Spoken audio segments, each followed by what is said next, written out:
Hi, I'm Sally Kirkman from sallykirkman.com, and I'm here today with my dear friend Christina Rodenbeck from oxfordastrologer.com. And we're here to try and make sense of the current astrology, which is not an easy task. And we have already discussed that we probably can't cover everything that's been going on because, as most of you know, we're living in a wild cosmic whirl at the moment. The world is in a cosmic whirl. It's just all a bit bonkers. So we're going to do our best. And this is Aries season. Yes, the equinox. Sun moves into Aries on March the 20th and will be there till April the 20th. But we're going to try and do a little bit of retrodiction first, aren't we, Christina? And see what we can highlight, focus on, pinpoint what's been going on. How's it been? It's been a very exciting whirl. As you know, I had my birthday. Yes. And my birthday was near that new moon in Pisces, with the incredible lineup of the planets across the sky. Did you see that? Yes. Yeah. Yes. I mean, it was extraordinary. I thought I'm never going to see Mercury, and then I did as well. Mercury, Venus. What was it? It was Mercury, Venus, Moon, Jupiter, Mars. Incredible. All easy to see with the naked eye. And it was very clear skies at that point. And I mean, that was quite a weekend. That was also the weekend. I mean, in geopolitical terms, that was huge. That was the weekend that Zelensky went to the White House and they had the ding dong. Yeah. Yes. Ding dong. Good way of explaining it. Yeah, they had the ding dong. They had a ding dong. Well, he defended himself from being bullied, I think, is how I would put it. Yeah. And I did note, I mean, all this time also, I've been really noticing the Venus in Aries, and at the head of that sort of stellium of planets in Pisces, there's Venus in Aries. And I thought it was really funny during the ding dong. Not funny, but notable during the ding dong that they were criticizing his clothes, right? And actually, Venus is to do with what we wear. It's how we present ourselves as a Venusian thing. And Venus in Aries is obviously going to be, here comes my coffee in a red cup, speaking of Aries. Great. Venus in Aries is going to be military clothes. Okay. Yeah. It could be.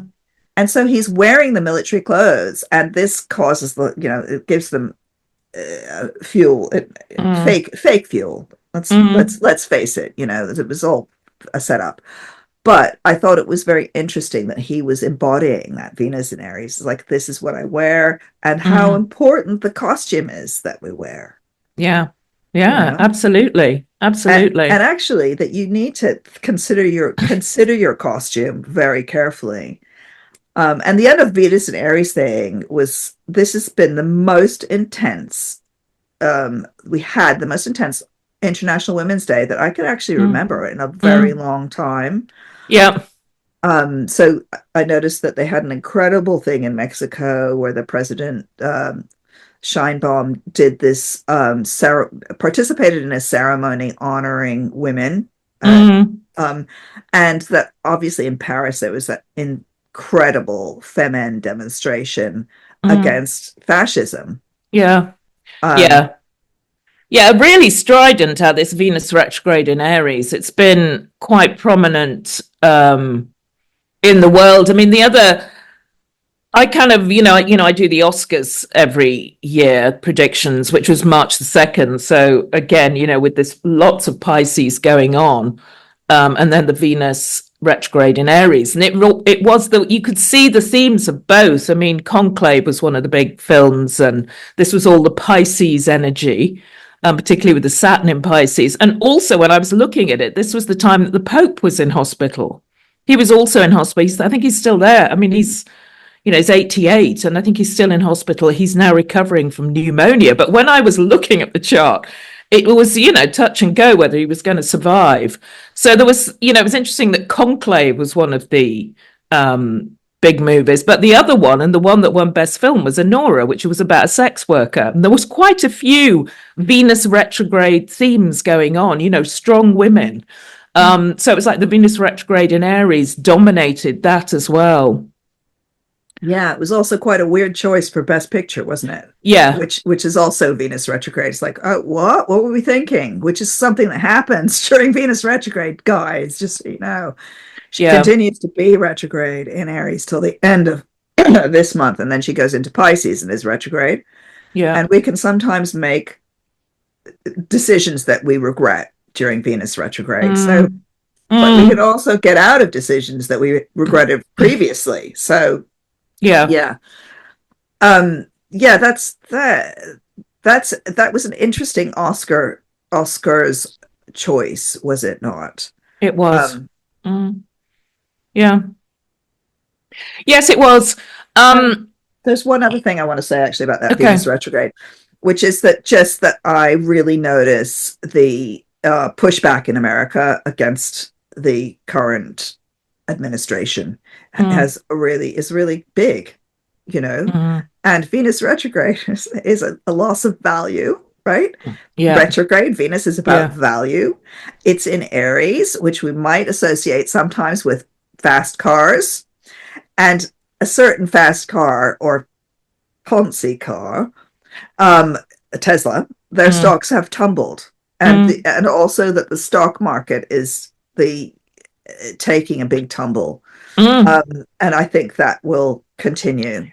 And also that this is a big attack on the dollar that we're seeing. You know, all of this, the tariffs, all of this economic stuff is really interesting in terms of a Venus retrograde. Well, the Venus retrograde, and of course the Mercury retrograde joins it.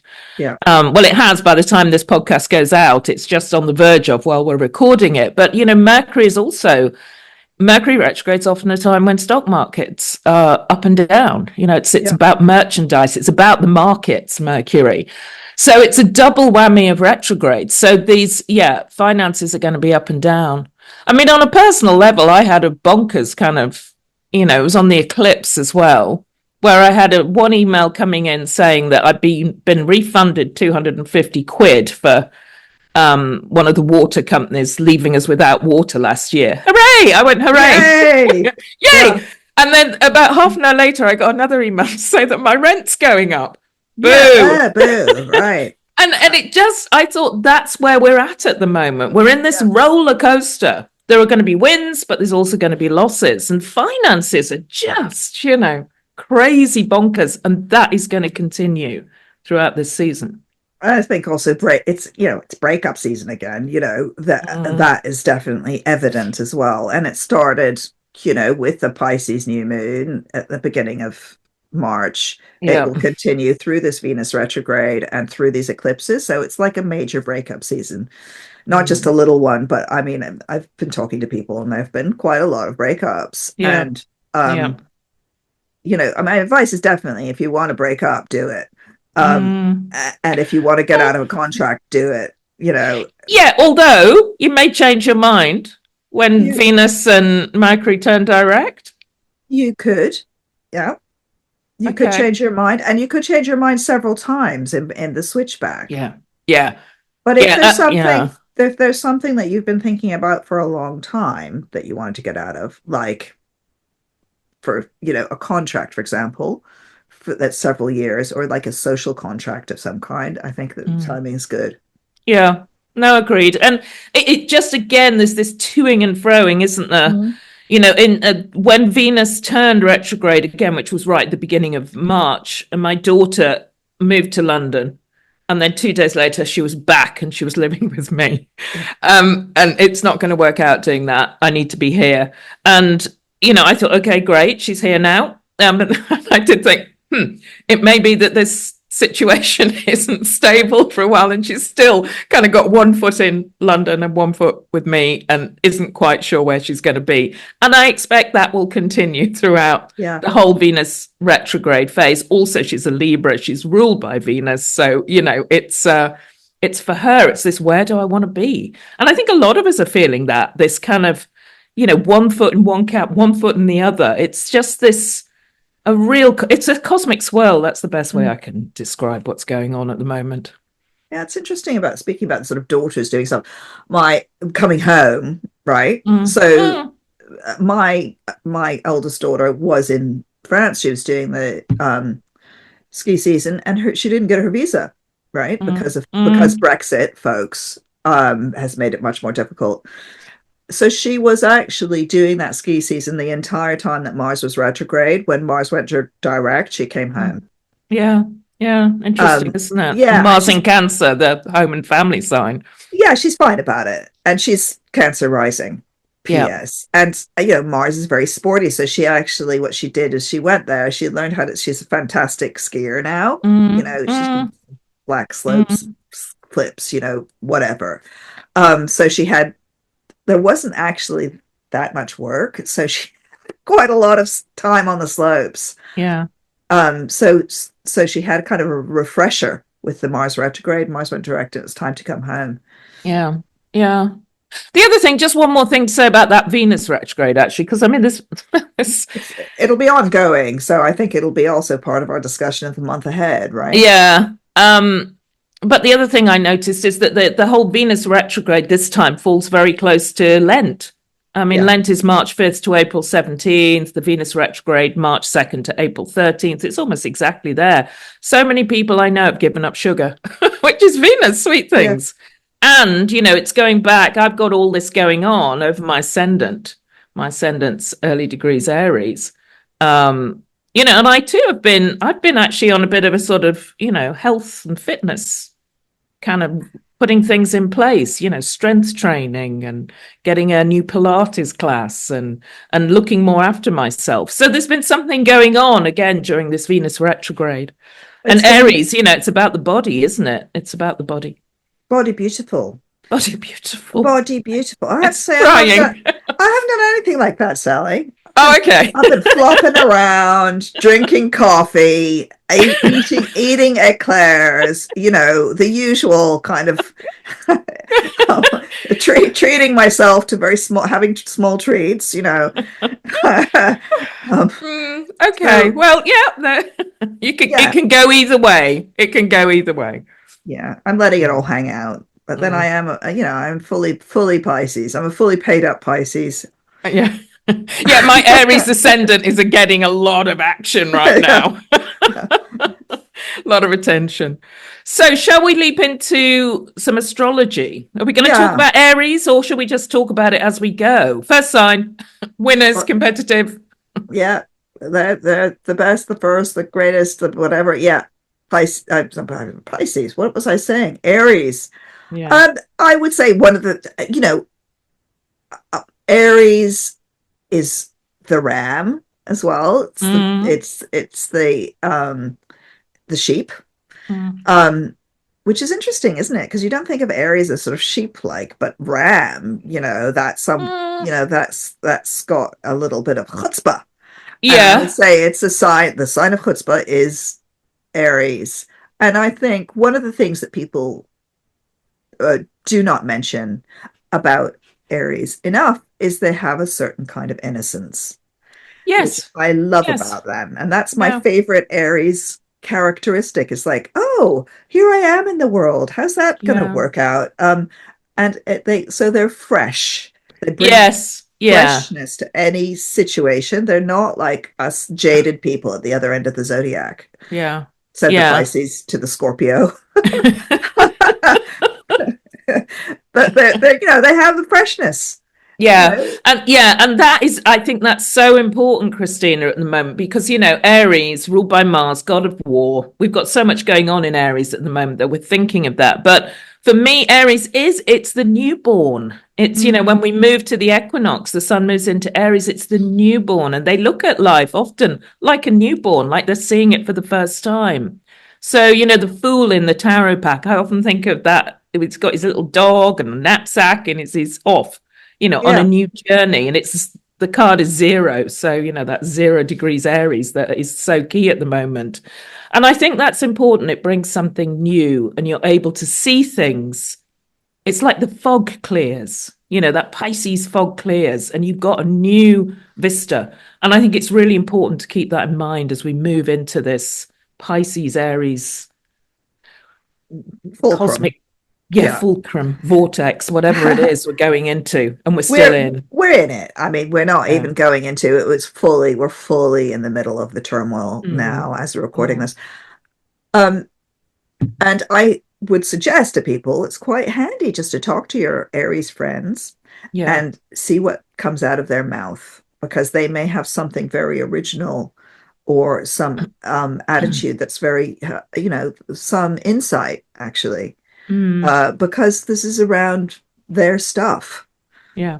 That they are fully engaged with this, or the cosmos is fully engaging with Aries energy. Mm. And Mm. Mm. when we're feeling negative, it's like, yeah, this is the sign of war, but it's Mm. also this sign of freshness and innocence and new starts. Yeah, the pioneer trailblazer. Also, Aries, the importance of individual action. Super important. One of the things I've been doing this month is we've got this great organization here called the Refugee Buddy Organization, and it teams people up with a refugee in this country. And I've had this wonderful refugee called Nadia, who's Ukrainian, and I'm meeting her once a week to talk. Her English is very limited, and I did think that again is such an important thing to be doing individual action that is kind of it's opposite all this kind of fascist stuff we've got going on in the world. The individual can make a difference. So again, take that. That's part of Aries, isn't it? I fully agree. I think that's absolutely right. And Yeah, actually, your small actions all build up into a big yeah, thing. And yeah, I noticed this with I want to call it the counterinsurgency, but the counter to what's happening in the White House yeah. across the United States is people are really taking individual action, but also banding together, which is the Pluto and Aquarius. So it's Mm, interesting to see that happening. I mean, there's always dangers. I mean, I noticed that, again, on the geopolitical thing, that very bad things have happened in Syria again. mm, Um, mm, and also that the individual, anyway, we'll see. But I agree with you about individual action mm. making a difference. And it's important within Yeah. all of this to be thinking about, is this a good action? Well, yeah, and I was exactly what it has to come with kindness and compassion, Yeah. Am I not doing this? hate. Needs to come with love, not hate. Yes. And that's like, or, I mean, I'm thinking about the Femen demonstration in Paris, which Yeah. I thought was fantastic. Mm, Didn't mm. come with love. No. It came with righteousness. And You know, ferocity. It was fierce, wasn't it? yeah. Fierce. And sometimes the pushback against something very bad like Mm, fascism mm. has to be fierce. It can't Yeah. just be like turn the other Yeah. cheek. It has to be like, no, this is it. You have to stop now. And we're going to have that very much when Saturn moves into Mm, Aries at the end of May. There's going to be a full stop to this dissolving of rules and mm, this dissolution that we're experiencing at the moment, which is we're in a phase of dissolution because we're at the mm. end of this Saturn in Pisces and the end of Neptune in Pisces. It's massive dissolution of the world order. I mean, that's what we saw at that Yeah. Pisces new moon Yeah. on my birthday was, Yeah. that's it. That's there is something has dissolved, something has fallen apart. Yeah. And it's very important not to just let it slide, right? Yeah. And that's not going to happen. It's Mm, not going to be allowed to slide mm, because those two planets go into Aries, and we've mm. got all this Aries energy coming in saying, no, we can't just let the world dissolve and fall apart and Yeah. live in fantasy land anymore. And Yeah. there's a big reality check coming, Yeah. right? And that's also this movement of Saturn from Pisces to Aries, because Pisces is very much about like gaslighting, lack of reality, untruth, the Mm, world of lies. It's What a muddle and a mess, isn't it? A lot of it's a muddle and a Neptune, mess. Pisces, and energy. You don't know what's true anymore. Yeah. And that's so, again, in the media at the moment, any picture you see, you think, is that fake or is that real? I mean, I'm doing it constantly. You just can't, you don't know what the truth is. Even images are distorted now and created Yeah. and faked and made fake. I mean, it's just bonkers. Yeah. And that was happening, but that's been happening gradually over the Neptune and Pisces era, which started in 2010, and it's just become so extreme now with Saturn and Pisces too. Mm. Yeah, so that you don't actually know, is this real, is this fake, is this real, is this fake? But the Mm. image and the symbolism of things is so important. Back to the Zelensky, costume. Yeah. Yeah. But what happened after that, which I thought was really interesting, your fellow Scorpio Prince Charles poses with, so they're complaining about King Charles, please, King Charles. Christina. Sorry, Chasbo. But he poses with Zelensky, and of course Charles has like the best suits. I mean, he's Yes. got the best suits, but he really does. He's got the best suits, got best He's got suits. a good tailor. Yeah, he's got a really good tailor, but his suits are fantastic and they fit incredibly well and they're perfect. So he stands with his perfect suit with Zelensky in his Venus and Aries outfit, and the king in his, I'm not sure where his Venus is, but he's looking fantastic, and they're both smiling and looking really happy to be with each other. Yeah. And this happens 2 days or 3 days after the suit incident in the White House. Yeah. And it's a riposte to that kind of rude behavior. And the other thing that I think that Venus and Aries can be is very rude. Venus retrograde in Aries. Yeah, Aries is direct, isn't it? Yeah. It blurts things out. Fire signs are often quite tactless, actually. Sagittarius has the same, but Aries just blurts things out. It doesn't think. They don't think. They straight in. And I would be very careful coming up, Venus in Aries retrograde, Mercury in Aries retrograde, about what you say to who. Yeah. Right? Because you may already, we're already into this, you may regret what you said. Yeah. And I think that's a really important point, especially for Aries people, Yeah. Keep your cards close to your chest. Don't get involved in spats and stuff. Should we have a look at a chart? So, Sun at 0 degrees Aries, Venus retrograde at 4 degrees Aries, Mercury retrograde at 7 degrees Aries as we move into this new season. So there's that theme straight away, isn't it? Be careful what you say or reveal. Yes, on the equinox. I think so. I mean, the equinox tells us a little bit about what the next 3 months will be like. Yeah. It's like the opening, it's like the birth of the season, essentially. And in some ways that you could say it's the birth of the year because it's the first moment in the Zodiac. Yeah. And this 0 degrees Aries and the 29 degrees Pisces. So Neptune is at 29 degrees Pisces. The sun is at 0 degrees Aries. These are the critical points of this whole year, right? So Venus is going to go back over them. Mercury is going to go back over them. The sun's on it now. Neptune's going to come forward and go backwards. Saturn's going to come forwards and go backwards. The asteroid Ceres is going to come forward and go backwards over this point. So it's incredibly vital. Like I was saying, it's like everything is turning around 0 Aries at the moment. And that tells us that this is a year of where there's endings, right? That with that 29 Pisces, which is still ongoing. We can see that at the solstice, right?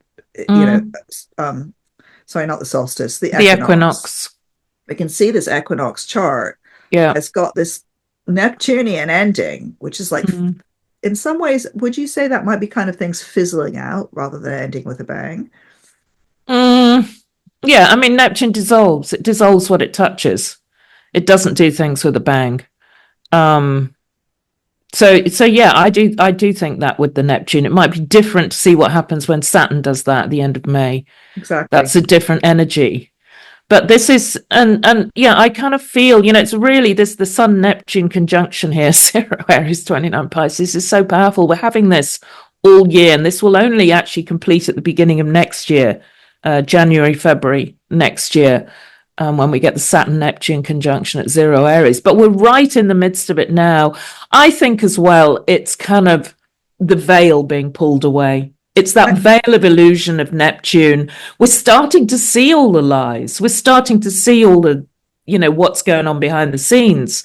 And that's, it's revealing the truth of the situation. And I think this equinox chart shows that so clearly also because of the two planetary bodies that are across the ascendant descendant. I mean, we've got Jupiter in Gemini on the ascendant, and we've got the moon in Sagittarius close to the descendant. They're in a wide opposition, but they're staring at one another. And, what we've seen also with this Jupiter in Gemini is a lot of disinformation. It's been too much. We don't know again what's truth and what's not. But that moon in Sagittarius says, listen, guys, the people, maybe the descendant, we want the truth now. We're fed up of this lies and disinformation and this crazy ideas going round. And, we want to know what's going on. We want the truth. So I think it's a common theme. I would say that it's not even starting. It's already, we're in it. Yeah, right? we're in it. We're in it. So it's not like we're going to start seeing the truth. The truth has happened.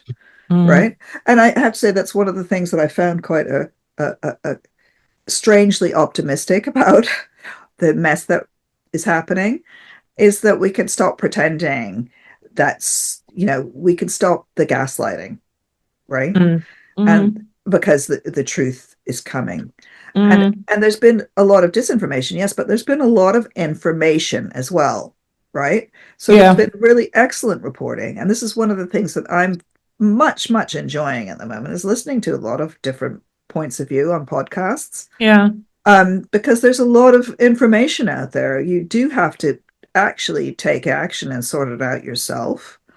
But, I note that, for example, one of the things that's, speaking of this axis, the axis of information is this Gemini Sagittarius axis. Right?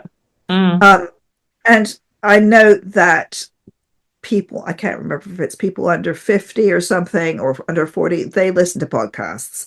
Most the people who are watching television or watching this the news channels, are, the average age is really quite shockingly old. And that has been this big switch. This is Neptune in Pisces switch, partly, but it's also, podcasts have really taken off under Jupiter in Gemini. Especially our format, Sally, which is two people talking to each other. Yes. We're going strong, Christina. Yeah. Well, and that's how, that kind of discourse is really going to be even more powerful over the next few months, I think. Yeah. Because it's Jupiter rising. Yeah. Just to say, the other thing that I think is interesting about this chart is there's so much in the 11th house, which, is this theme we've already touched on, that it's about, that's about society, wider society. It's about the people you hang out with. So it's also about finding the groups, your tribe, the people you can come together with at the moment. It's a Pluto and Aquarius theme, but I think it's also really important with what's going on this month with this sort of, particularly the Venus and Mercury retrograde underground. They're finding your group, finding your people. And this 11th house is so strong. So it's like, we need to come together as a people to stand up for what we want, what we believe in. I think that's going to be really significant moving forward as well. Yes. And it's like battle lines are being drawn slightly, which is makes me feel sad. But Pluto is interesting in this chart as well, because it's near the midheaven, and it makes a beautiful sextile to Venus retrograde. And again, this is quite fierce. This is about people being very fierce with each other. And I think that there's, we're going to see a lot more of these battles of words at the very least over the next, from during this season. The other thing, just on a looking at the asteroids, is that Pallas Athena is the highest placed. On the midheaven. On the midheaven in this chart. Pallas Athena is a really interesting and important asteroid. she's connected with many things. She's connected with pattern finding and strategy, right? Especially in Aquarius. She's also connected with being a Yes. witness, Yes. and witnessing and I think in Aquarius, it's like, we look back at previous times of turmoil, like the Second World War, for example, and we realize how incredibly important those people who were bearing witness Mm, were, their witness mm, statements, what they said, what they saw, how they kept mm, track of it. mm. And we are currently in a time of massive global turmoil. Yeah. And part of our individual action, this is the Aquarius Aries connection, and part of our individual action is to bear witness Yeah. I agree. and keep a record if you can, Yeah. if that's your thing, if that, Yeah. whether that's like, and that, interestingly enough, is something that we're all much more able to do because of our telephones and our little cameras, Yes. right? Keep a Yes. record, keep track, make Yeah. notes, Yeah. and be strategic, be organized about it. Yeah. And I mean, yeah, and use social media strategically. I mean, this is, when I've been thinking about, should we stop this chart now? Yeah, please do. Okay. When I was thinking about, this Neptune and Pisces era that we're coming, Neptune does move into Aries on 30th of March, so very much in the season. And it's been in Pisces since 2010, 2011. I mean, that's the period when social media's really taken off. I think, I think it was 2010, more smartphones were being bought than computers. 2011, your granny and your dog were all on social media. And one of the things that I find absolutely painful about social media is getting into that scrolling. You scroll and you lose time and you numb out and you anesthetize, which is the worst kind of Neptune. It's just the drug. You get kind of into a gaze and you just can't see you can't pinpoint things because you're just scrolling endlessly. So, I mean, for me, again, this is all happening kind of quite personally. I'm starting to, make rules and boundaries for myself about not doing that on social media, and stopping this endless scrolling. So using things strategically, I love that, bear witness, use social media strategically, but stop that endless scrolling. It's an addiction. Yeah, It's an addiction. I, it's an addiction I don't really have. I mean, I don't, I could take it or leave it, but yes, I suppose I like blue sky these days. Mm. But, and I think when Saturn moves into Aries, there's going to be Mm. a lot less, and Neptune moves into Aries. There's going to be a lot less of this floating around in the netherworld of social, of the Mm. internet. That whatever Mm. in the ether, in the waters of Mm. in the collective imagination that is the internet. There's going to be a Mm. lot less of that. Let's Mm. put it that way. And this may be literally to do with certain social media things being cut off Yeah. by governments, actually, because there's going to be snip, snip, snip is going to come along. Yeah. And it's interesting when you look back already at the inauguration of Donald Trump and you see all those uh, big tech guys sitting in a little row looking like that's it, we're taking over, right? Which of course they Mm. did. They were Pluto and Aquarius behind the sun in Mm. that at Mm. that moment. But that already looks like history, Yeah. right? Ancient history, because what's happened is not quite that, Mm. right? Mm. There's a lot of pushback against this. There So is. we'll see what Yeah. happens. It's the boycotting, isn't it? I mean, that Yep. everyone's, get off Twitter, boycott Amazon, you know, don't buy a Tesla car. I mean, it's out there. It's on billboards and stuff now. So there's a real pushback against that. And And it's had that, a massive effect already yeah. on stocks. I mean, I'm interested to see what happens. So today, as we speak, this expose, which is very Venus in Aries retrograde, of Facebook has come out, Mm, saying what, basically what that the company stinks behind the scenes. mm, So it will be interesting to see, because Facebook is harder to shift than Twitter. I think in terms of people are more entrenched in Facebook. It's harder to leave, and they're more Yeah. entrenched in Instagram as well Yeah. than they were on Twitter. Twitter, it is actually, um, it was easy to leave, but Facebook and Instagram, these things, that's going to be very interesting to see what happens. Yeah. Yeah. And Aries is so it's the face, isn't it? Aries rules the head. And also it's, Insta. Aries wants things instantly. So they're both Facebook and Instagram. It's even in the names that it's about what's going on now in the astrology.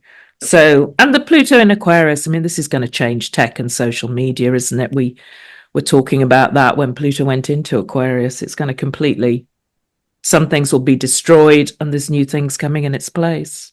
That I think that actually Facebook may have its face cleaned, face washed, so to speak, Mm. when Neptune goes into um, Aries, which is this season. I mean, it's at the end of March. Yeah, it is. It I is. think that I did a chart for the very moment when they were fiddling around making Facebook in that dorm in Harvard. And there was a lot about mirroring and reflections and it literally being a face. And so people may look in that mirror. They've been looking at what one of the things about Neptune and Pisces is that Neptune and Pisces are both mirrors. So people have been looking in the mirror, which is the smartphone. You look in Mm. the mirror, you see yourself reflected or your Mm. imagination reflected. And that light is going to go out. That mirror is going to be taken away quite Yeah. soon. Yeah. And that's so we'll see what happens. It's very interesting. Yeah, it is. So the next chart we've got up for those on who are listening in is the solar eclipse in Aries, 9 degrees Aries, which takes place on the 29th of March.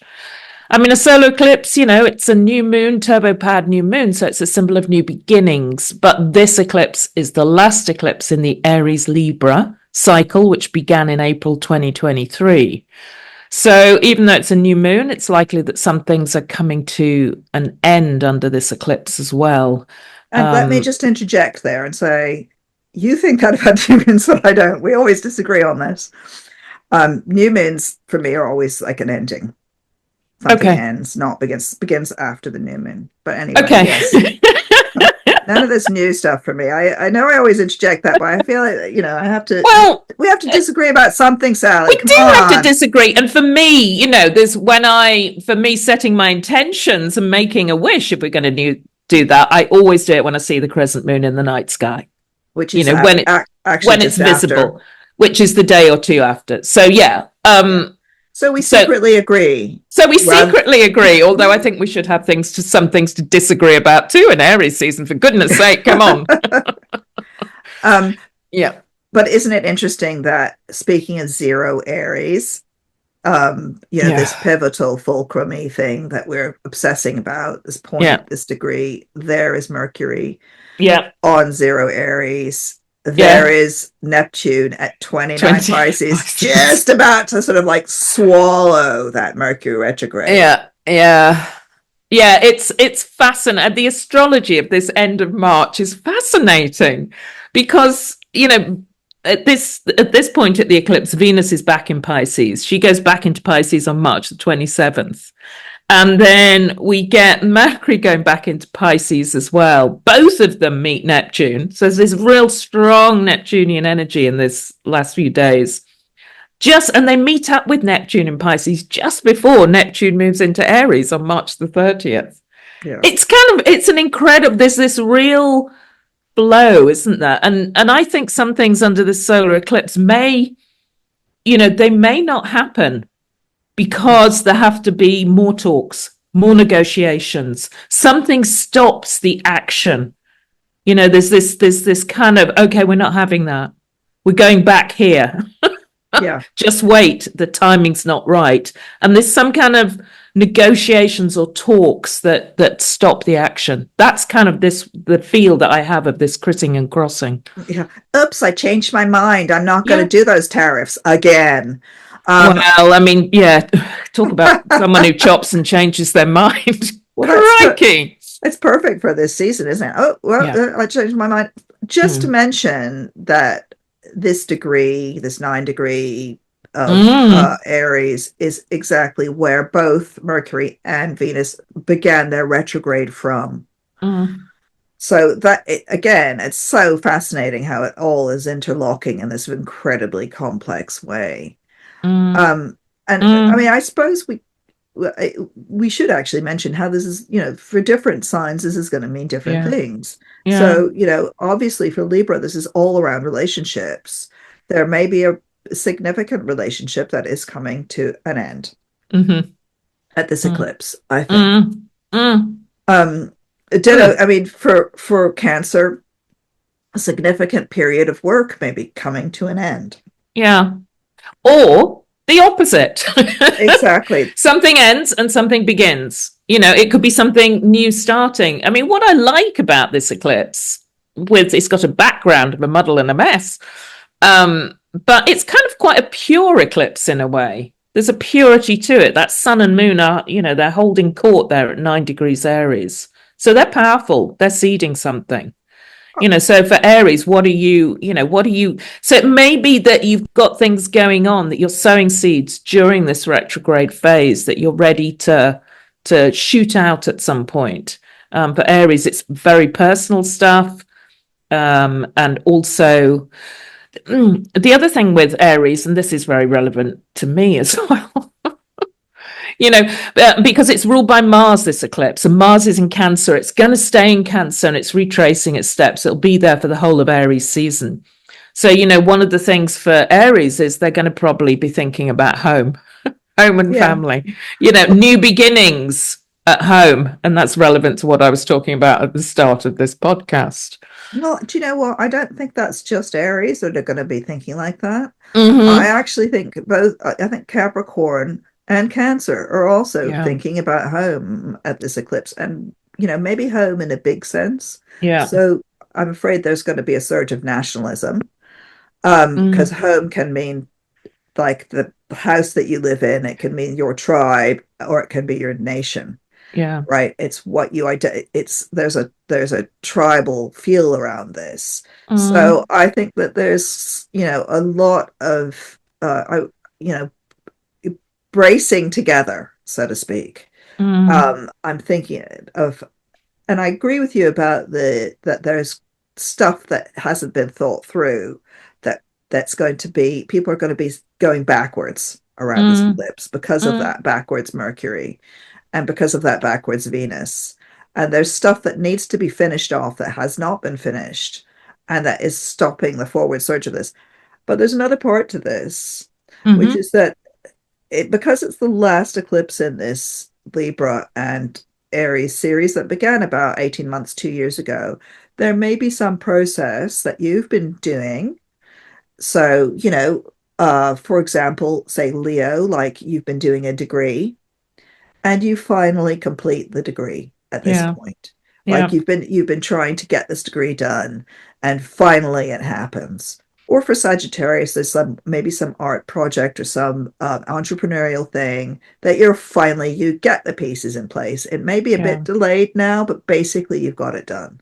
And there's that feeling. I quite like this. I'm very excited by this eclipse actually, because it's like a beginning and an ending. So there's stuff still to finish off, but essentially you're starting off. And it's been a process. I think for a lot of people, this has been a process of a couple of years of something that you've been doing. And also just noticing at this eclipse, obviously, it's we are in the Aries Libra eclipse cycle ending, and the Virgo Pisces one is now coming into play. I mean, I like the lineup of planets in Pisces. We've got Venus and Neptune, the North Node, very close, and also Saturn. So, that's where for me, it's about where can you manifest beauty in the world, or, where can you turn dreams into reality? And we need more of that in the world at the moment. So for Pisces, it may be some kind of personal project. For Gemini, this is all happening in your career sector. What are you doing? What are you doing that brings beauty into the world? Or as it's Venus, doing something that's compassionate, that's meaningful, that's caring.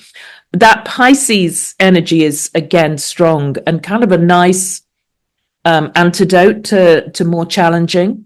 And I think that's something we need. We need to find where's the love, where's the beauty in the world, and really highlight that. And that is quite pivotal at this eclipse. Well, one of the things that sort of counters to the current like death cult or whatever we want to call it is life. Yes.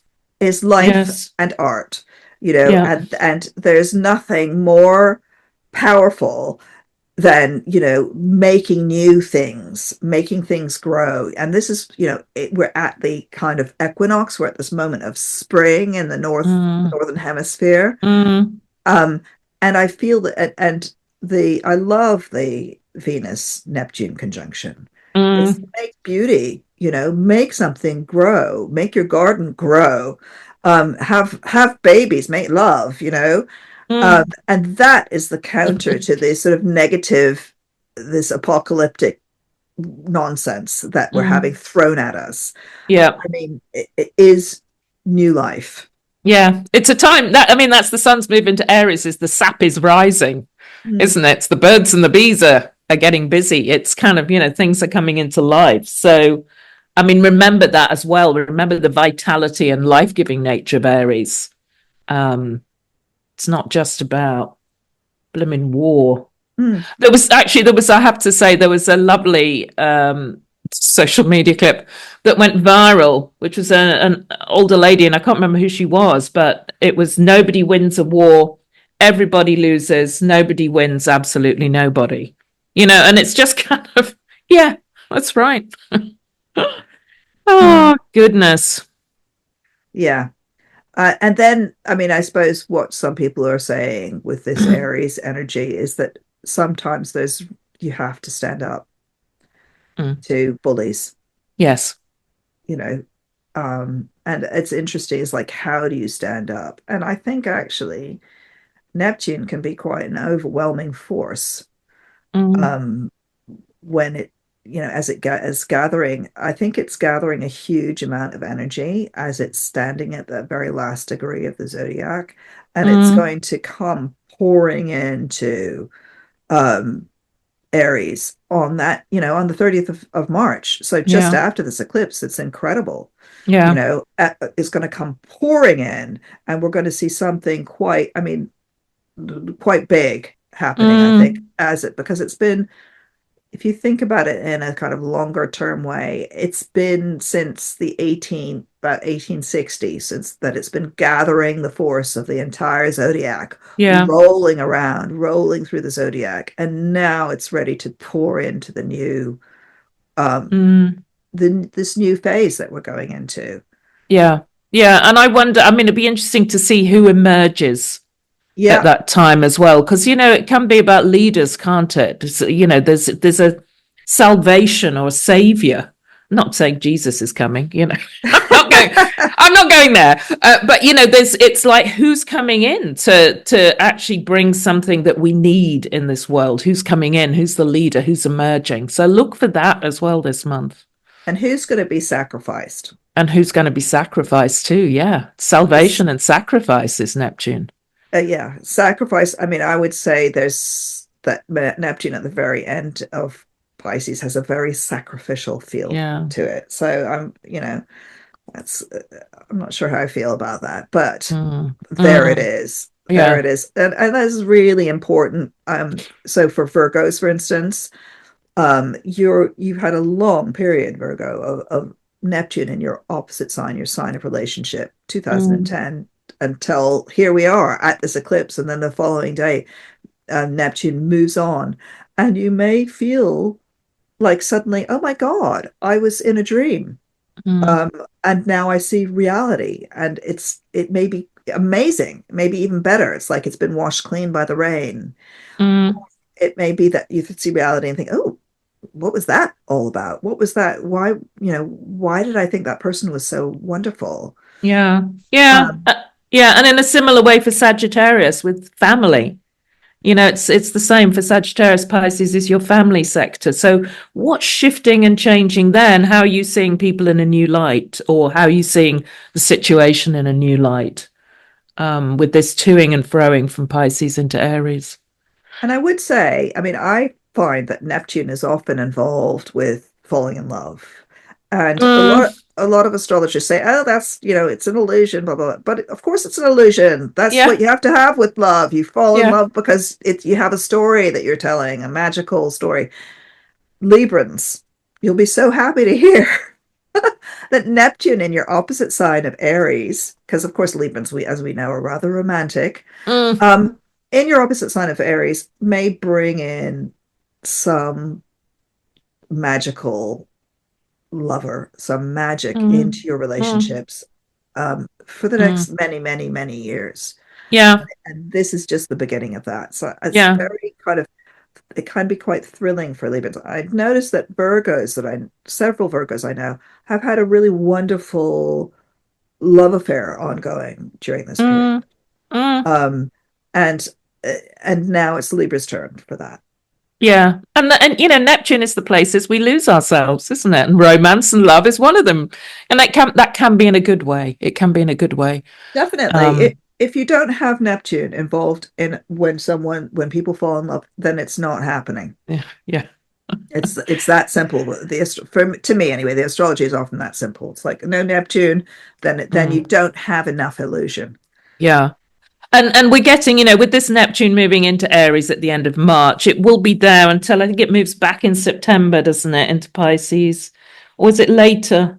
It's It's October. later. It's It's October. October. October 22nd, it moves back into Pisces and then will be in Aries January 26th. So again, Neptune's still, it's got some wafting to do yet, hasn't it? So so the full moon, we're putting up now on 13th of April. And actually, this is interesting for what we've been talking about a little bit because the moon is in Libra. So it's a Libra full moon opposite the sun in Aries, but also Chiron, really, really close. The wounded healer sits next to the sun. So, this full moon does have. It's interesting that this is on the back of that solar eclipse when Neptune moved into Aries. And now we've got this kind of quite harsh full moon in a way, as Chiron is sitting next to it. So it's either what wound is being felt, I want to say. What wound are you feeling? Or what healing is taking place. There is a sense of endings again with this full moon, and this may be part of the Aries Libra cycle that's playing out. It's only 2 weeks after the solar eclipse. That theme of endings is still quite strong at this full moon for Libra and Aries, really around relationships. Hmm. Yeah. And it could be, you know, it's pretty intense, isn't it? I mean, it's like Mm. not just right now, it's like pretty much an exact conjunction. It is. Yeah. It Love is. hurts. Love does Love, hurt. This love is, Mars. Yeah. yeah. Love wounds and scars. Mm. Um, that was cheerful, but but I do, it's also an opportunity to really look at the Chiron, Mm. and a lot of people have got Chiron in Aries because Mm. it spends a really long time in Aries. It spent Yeah. most of the, 1970s in Aries and, have been experiencing their Chiron return for a long time. It's been very dragged out. And this is an opportunity to look freshly at those chironic wounds. Mm. And actually, the sun is a healer, right? Mm. Because it's the light of the sun can be a healing thing when you bring something out into the light of the sun. Um, so I don't know. I think it's pretty emotional this full moon. I think some people are really going to be feeling it very deeply, but it is Yeah. an opportunity to for some kind of healing and then moving on. Yeah, because often when, planet or asteroids in the heart of the sun, it's a powerful point, a powerful moment. And sometimes it can be, there's an illumination or something comes to light, as you say. So it could be a diagnosis. It could be finding the right practitioner or healer or, seeing things clearly and being able to know what you have to do moving forward. Um, I mean, That's it's very Scorpio. I mean, that for Scorpio in particular, I would say yeah, is that Scorpio. It's finding a in the health. practitioner. It's the health sector, isn't it? It's health. So there is that feel of that. What I find fascinating, I mean, Mercury's turned direct on April the 7th. So in Pisces, we've got one turning point. And then we've got Venus turning direct literally just after this full moon. I mean, if you're looking at the chart, Venus is still retrograde here at 24 Pisces, but she turns direct just after this full moon. So it does feel like a full moon where things might come to light, where And you may also, see things. she's also conjunct Saturn as she turns direct, pretty She is. much. And Yeah. that's really important. And I think that again, this is about healing and releasing a blockage. So it may be that some block that you've had, you're able to release it, maybe with the help of someone else. Again, that's Mm, quite for Scorpios, but also, for say, I don't know, Sagittarius, this may be something around mm, um, relationships and housing, combined, or family, that mm, you're able to kind of release some wound, release something that you carried a long time, and mm. let it go and move forward. And so I feel it's important to cry at this full moon if you need to, Yeah. but it may be a cry of relief. Yeah.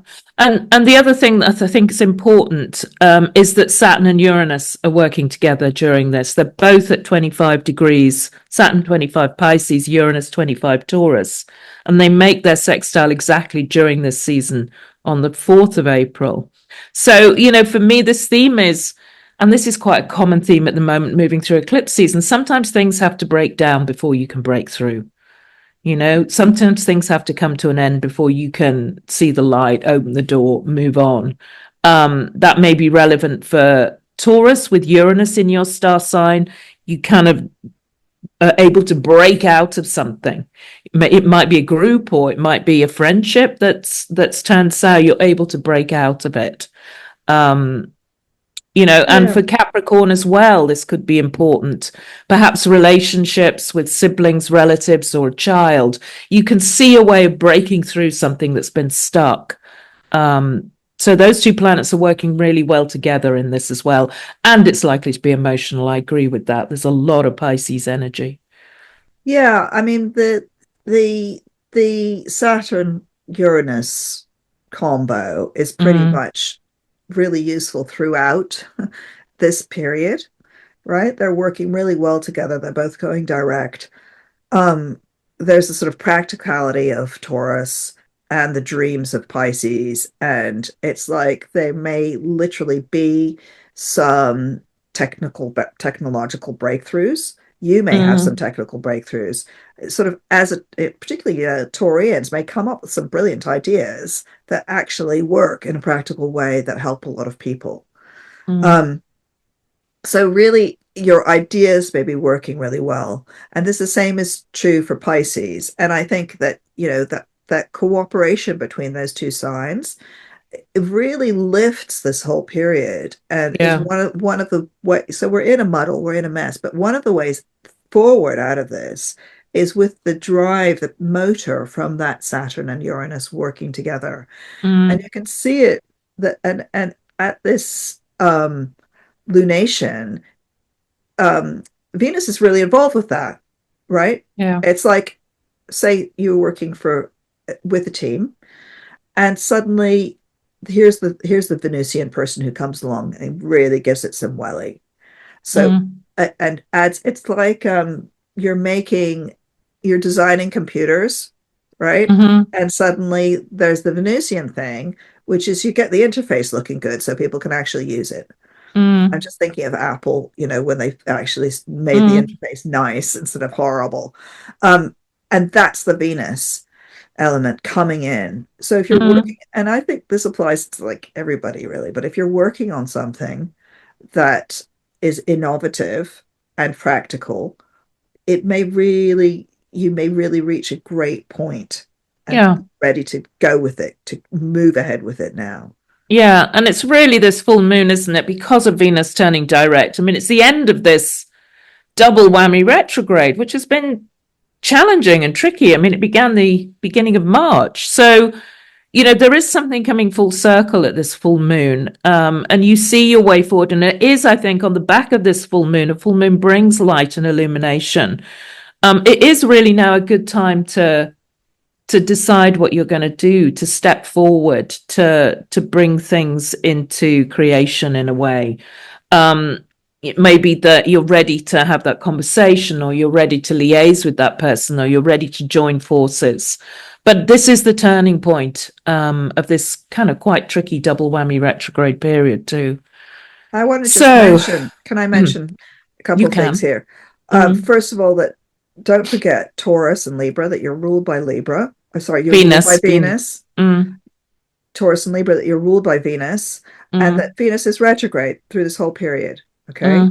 So you might not be ready to go forward, but you will be ready to go forward at this point. So if things are not happening and they're not shifting, don't worry about it. Okay. You're going to go forward in mid-April. Ditto with the Mercury. Mercury rules Gemini and Virgo. So while the Mercury is retrograde from the first eclipse through to the 7th of April, don't worry if things aren't going forward. Just take a step back, relax, see what happens. And that's quite important to do with these retrogrades, is not to be thinking, oh, I must be pushing forward, I must be doing this. Actually, not really. You might be withdrawing from stuff. And then you're ready and examining things and readjusting the direction in which you're going. This is especially true for Taurus and Libra, I feel. And both of you are having such huge shifts. So Libra has this massive shift of Neptune into its opposite sign. And Taurus, you've been having all this Uranian energy flowing through you, right? Yeah. So you're going to be ready to go then. So just in the intervening period, use that period for like finding stuff out, doing some research, self-examination, getting yourself ready for the new launch that is happening now. And it will be and it starts on this full moon, and then it'll really start when Venus gets back into Aries. I agree. I'm doing what I often do on Mercury retrograde. I'm going away. I'm going, into the countryside to be quiet for a week, take a step back from work, and so there's something about this is a period. It's good to put on the brake. It's good to rest. It's good to, if you don't know where you're going, stop, lean into the not knowing, things will come to light. And that really powerful full moon, the 13th of April, and Venus turning direct, which I think is the key in this month. So what do you think about this month coming up? Have you got advice for our dear listeners, Christina? Well, I just gave my real advice, which is like, just chill. Don't, things are not going to turn out in the way that a lot of people expect. Yeah. Right. So the best laid plans going afterglay. So don't go in thinking, I know what I'm doing. I'm going to make this happen in this direction. Maybe unless you were born with Venus and Mercury retrograde, which is not improbable. That you should look at your chart for that. In which case, do steam ahead and get ahead of everybody else. But essentially, that there's going to be a lot of turmoil. There's going to be a lot of changes on the world stage. Still, there's more to come. And cleave to your own integrity. And your own vision. Keep coming back to yourself, I think. I mean, this is, I think in this podcast, we've covered quite a lot about that, the importance of individual action and being authentic and true to yourself. And also, I think, still really focus on kindness, caring, love as an antidote to hate. That's what I want to say as well, moving into this next month. So, Christina, I think we have covered a lot, and hopefully that was helpful, dear reader. We have some astrology talk investigates still going on, so do look at our little short, sweet podcasts. And we will see you at the end of this roller coaster ride when the sun moves into Taurus on April the 20th. We'll be back then. Take care. Bye.